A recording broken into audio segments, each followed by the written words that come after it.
Everyone, welcome back to Week 5. So we're going through simultaneous linear equations and linear inequalities today. So I'm going to split the lesson into two parts and then we're going to do some exam questions afterwards. Okay, so I suppose the most important thing about simultaneous equations is to be able to recognise when you're being asked to solve simultaneous equations. So the first thing I want to say is that you always need two equations for simultaneous equations. So it's not a simultaneous equation if there aren't two equations. So the first example we're going to go through, I'm going to put up here on the screen. So example 1, and this is the way you'd get it in an exam paper. This is the way it would be phrased. So solve the following simultaneous equations.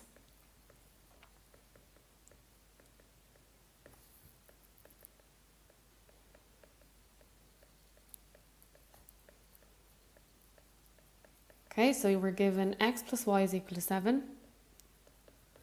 And the second one is 2x minus y is equal to 2. So that's the question. Now, you can see here there is one equation and there's the second equation. So the first thing we're going to do is number them. And this is really important because if you have to refer back to them, you'll know which one is which. So you have equation 1 and equation 2.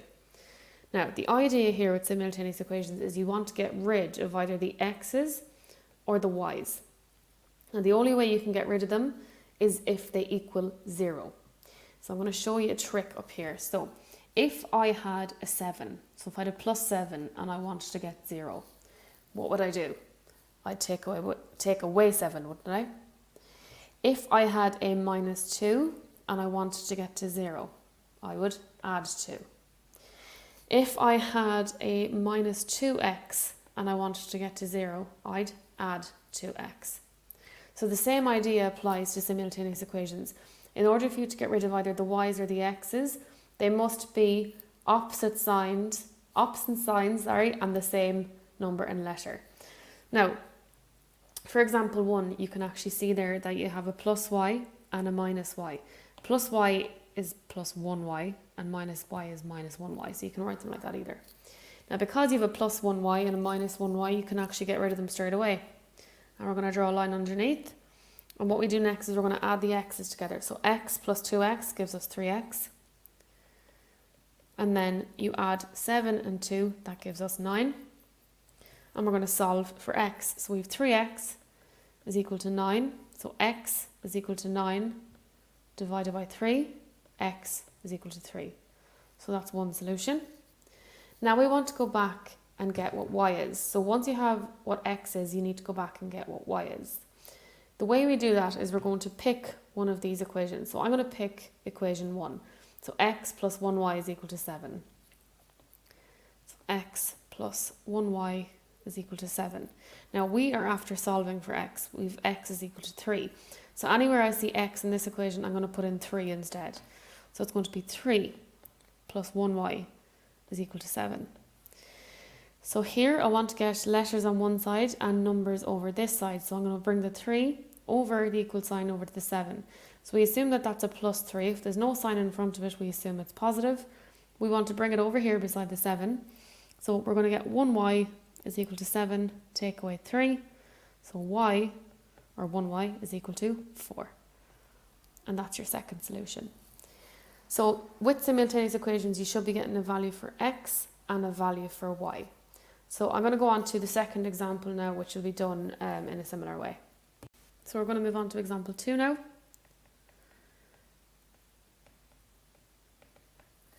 And for example 2, again, is solve the following simultaneous equations.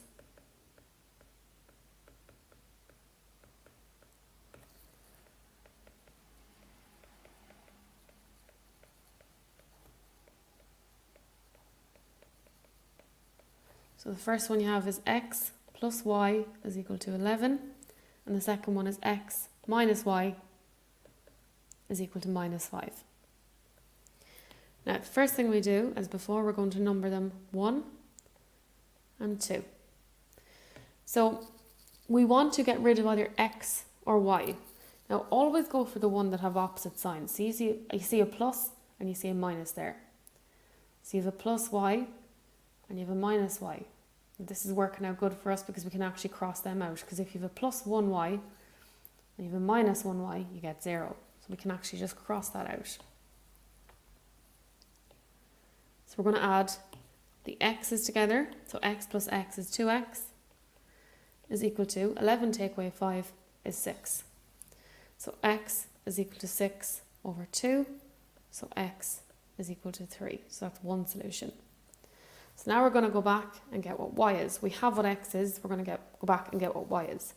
So again, you can pick either equation 1 or equation 2. I'm going to go for equation 1. So I'm going to write it out. So x plus y is equal to 11. So anywhere I see x now, I'm going to put in 3 because I got 3 as my last solution. So 3 plus y is equal to 11. Same as before, I want to get 3 over here beside 11 and I want to keep y on this side. If you don't see a sign in front of 3, we assume it's positive. So we're going to bring it over the equal sign beside 11, so the plus becomes a minus. So now underneath you have y is equal to 11, take away 3. So y is equal to, so 11 take away 3 is 8. And that's your second solution. And that's it solved. So it's done the exact same way. So we're going to move on to another example now, and there's another step that's involved with this one. Okay, so for example 3, so the same thing, solve the following simultaneous equations.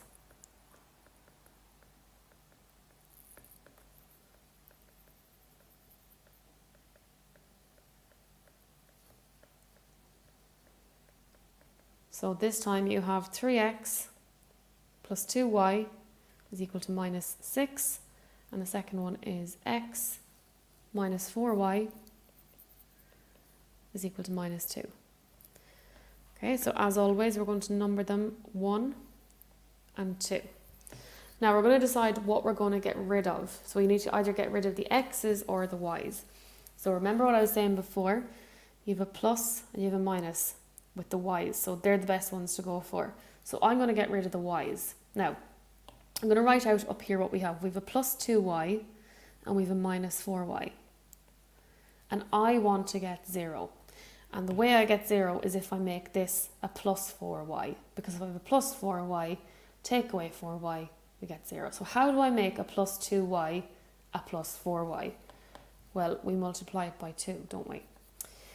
Now, the thing is here, if we're multiplying this by 2, we multiply the whole line by 2, okay? And again, the reason why I'm multiplying this by 2 is because I want to get 4y. So if I get 4y up here, you have minus 4y on the bottom. So we're going to multiply that whole line by 2. So this line here is going to be, so 3 by 2 is 6x plus 4y is equal to, so minus 6 by 2 is minus 12. And then the second example, so x minus 4y is equal to minus 2. So we didn't do anything to the second equation. So we can get rid of the y's now, which is what we wanted to do. 6x plus 1x is 7x. Minus 12 minus 2 is minus 14. So x is equal to minus 14 over 7. So x is equal to minus 2. So that's one solution. So now we need to go back and get what y is. So I'm going to pick the second equation this time because it just looks a little bit simpler. So I'm going to go and pick equation 2. So it's going to be x minus 4y is equal to minus 2. Now we already have what x is. We're after solving x is minus 2. So anywhere I see x, I'm going to put in minus 2. So minus 2 minus 4y is equal to minus 2.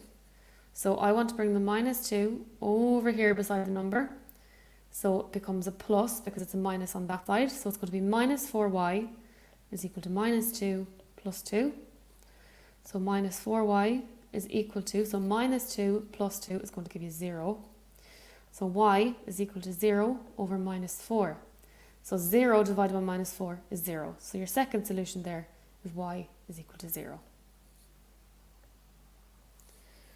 And that's it for example 3. So all of the simultaneous equations are done the exact same way.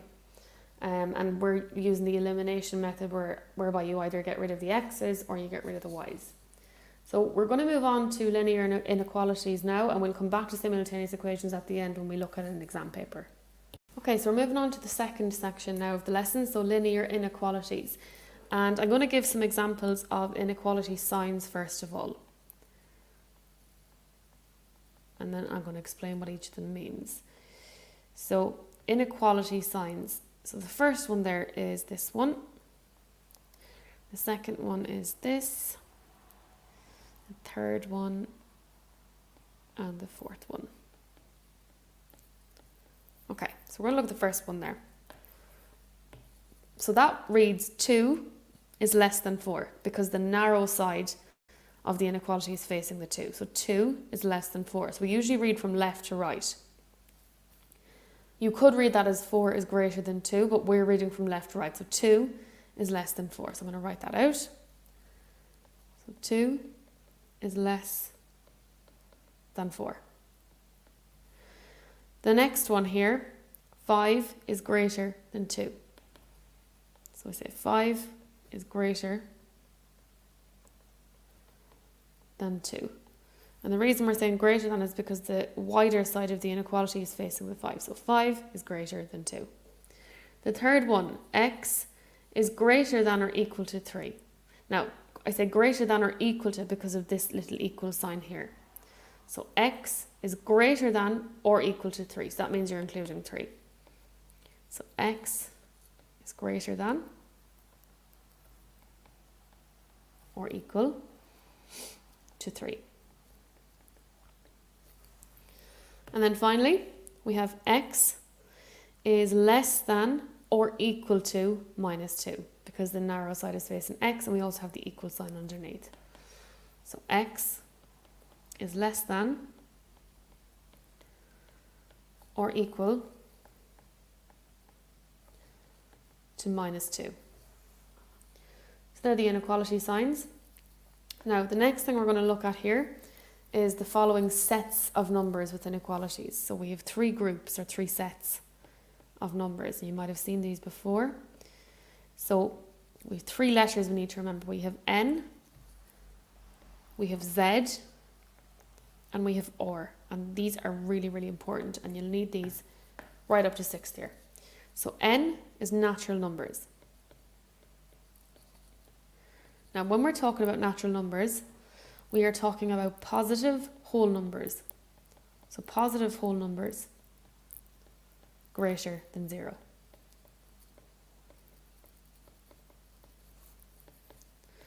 Now, when we are representing natural numbers on a number line, we always use dots on the number line. And I'll explain that in more detail when we actually start using number lines.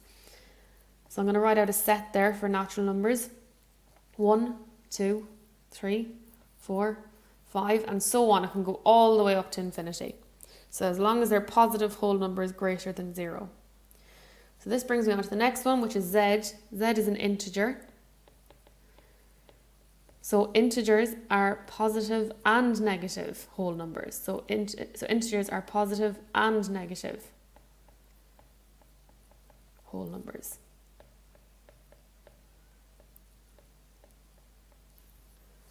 Okay, so we have positive and negative whole numbers. Now with integers we also use dots. And I'm going to give you an example of some integers now. So -4, -3, -2, -1. We include 0, so 1, 2, 3, 4, and I can go on. And the last one then is a real number. Now, when we say a real number, we mean everything else. So decimals, fractions, percentages, all of that. So I usually just write it down as everything else. Now, with real numbers, it's a little bit different because we use a thick line. Okay, so we're going to use a thick line. And an example of that would be -1.5, -1, -0.5, 0, 0.5, 1, 1.5, and so on. So with that, we make sure and use a thick line to represent a real number on a number line, and I'll go into that in more detail when we actually look at the number lines. So we're going on to our first example now for linear inequalities, and these are the type of questions that you get in exam papers as well. So the question is to solve the following inequality.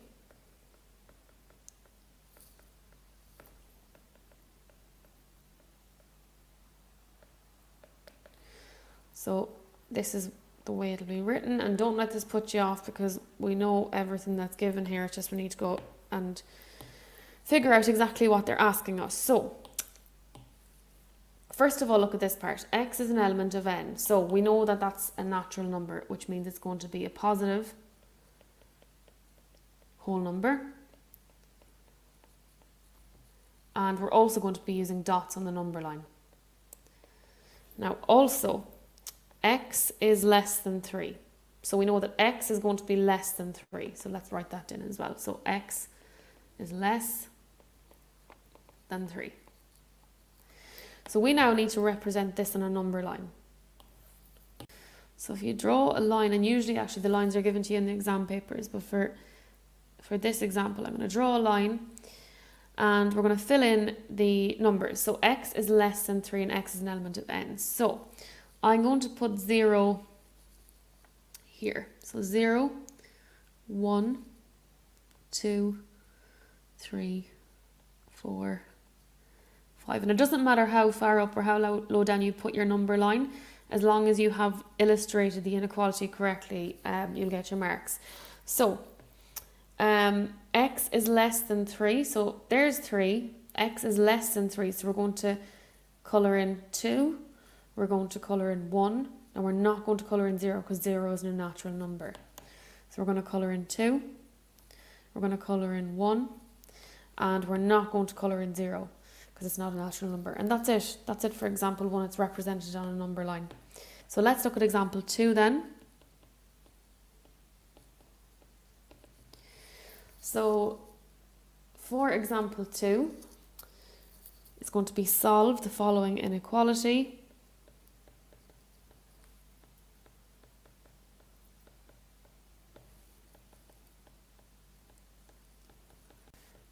For the following 2 cases.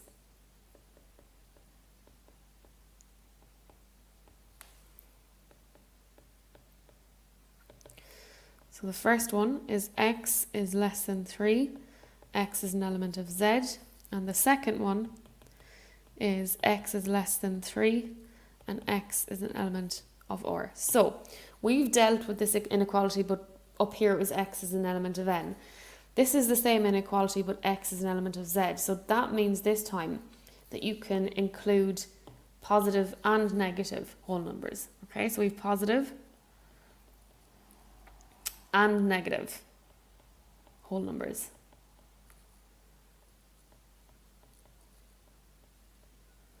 Now, for that, we're also going to use dots.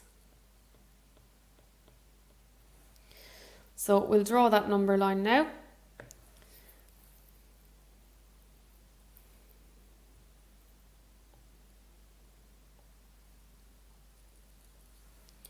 So always make sure use a ruler if it's not given to you or on a number line already. So for that one, I'm going to just do the same number line again. So minus 1, 0, 1, 2, 3, 4, 5, 6, and 7. So all the way up. So for that one, x is less than 3, x is an element of z. So if it's z, we're going to use dots. Now this time we can use positive and negative whole numbers. Sorry, I just realised that I've written that up here. So I'll get rid of that. So we already know we're going to be using dots and it's going to be positive and negative whole numbers. So x is less than 3. That means we're not going to include 3, but we're going to include all of these numbers because it's an integer. So we're going to colour in 2, 1, 0 and minus 1. We're using dots again because it's an integer. And that's it, solved. So now we're going to move on to the second example. So x is less than 3, x is an element of or. So if it's or, we're using a thick line. And x is less than 3, so you're including everything. So that means decimals, all that kind of stuff. So we're going to draw our number line. I'm going to draw it here, hopefully I have enough space. Just draw it over here. And this time I'm going to scale it the same way again. So I'm going to put in -1, 0, 1, 2, 3, 4, 5, 6, and 7. Now x is less than 3, so because it's a real number, I'm going to circle it like this, but I'm not going to colour it in. And directly after the 3 to the left, I'm colouring in a thick line all the way back to the arrow, which means that I'm including everything there to the left of 3. And that's it for example 2, part 2. So I'm going to move on to some exam questions now. I'm going to move on to a simultaneous equation exam question and then also an inequality exam question. Okay, so this is the first example question we're going to look at.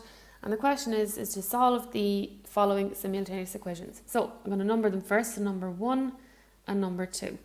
Now remember, we want to get rid of either the x's or the y's. So this time we don't actually have an opposite sign in this case.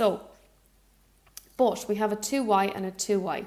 So all we need to do, so we have a 2y and we have a 2y and we need it to equal 0. So we need to make one of them a minus 2y. So if we made that a minus 2y, how did we do that? We multiplied it by -1. So what we're going to do here is we're going to multiply this whole line by -1. And that way I can get a minus 2y on this side. So we're going to multiply it by -1. So I'm going to leave equation 1 the way it is. So it's 3x plus 2y is equal to 39. And then equation 2, we were multiplying the whole lot by -1. So -1x minus 2y is equal to -25. Okay, so we have 2y, so we have plus 2y minus 2y. You can cancel them now. So 3x, take away 1x is 2x. 39 take away 25 is 14. So 2x is equal to 14, so x is equal to 14 divided by 2, so x is equal to 7. So that's one solution. So don't forget, you need to go back and get your y. So I am going to go with this equation here. So x plus 2y is equal to 25. So I'm going to write it out again. So equation 2, x plus 2y is equal to 25. Now, we have a solution for x, so x is 7. So anywhere I see x, I'm going to plug in 7 instead. So 7 plus 2y is equal to 25. So the idea is, I want to get 2y on its own. I want to bring the 7 over here beside the 25. You assume that's positive. So that is positive, so you're bringing it over here. So it's going to become a negative when it crosses an equal sign. So we're going to have 2y is equal to 25, take away 7. So then we get 2y is equal to, so 25 take away 7 is 18. So y is equal to 18 divided by 2. So y is equal to 9. So you have two solutions. Okay, so when it says solve, you want to get, so I'm just going to write this here, so get values for x and y. So that's that question. So we're going to move on now and we're going to do a question on inequalities from an exam paper as well. So this question is taken directly from an exam paper. So the question is, graph each of the following inequalities on the number line given. Note, x is an element of a different set in each case. So be careful of that. You have z here, you have n here, and you have r here. So I would write along the side. So z is an integer. Now, if it's an integer, we use dots. And an integer are positive and negative whole numbers.